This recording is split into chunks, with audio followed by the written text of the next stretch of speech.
नाजरीन, क्या आप जानते हैं कि एक ऐसी खबर गर्दिश कर रही है जिसने सबको चौंका कर रख दिया।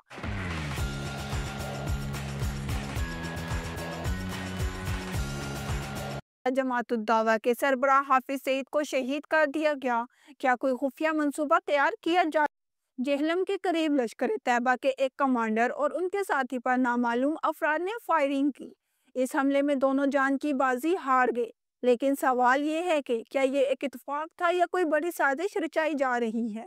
जराये के मुताबिक हाफिज सईद इस वक्त लाहौर में अपने घर में मौजूद हैं, जहां उन्हें सब जेल का दर्जा हासिल है। उनके करीबी जराये का कहना है कि इस घर की सिक्योरिटी किसी आर्मी चीफ से कम नहीं और उन तक पहुंचना किसी के लिए मुमकिन नहीं। हाफिज सईद ज़मीनी नकलो हरकत कतई तौर पर नहीं करते, ना ही किसी तकरीब में शरीक होते हैं। इस बात का वाज़ेह सबूत रमज़ान मुबारक से कुछ दिन पहले लाहौर में होने वाली उनकी नवासी की शादी थी, जिसमें वो शरीक ना हो सके। लेकिन क्या हाफिज सईद वाकई महफूज हैं या ये एक बड़ी साजिश का आगाज है? क्या लश्कर तैयबा के कमांडर पर हमला एक संगीन पैगाम था?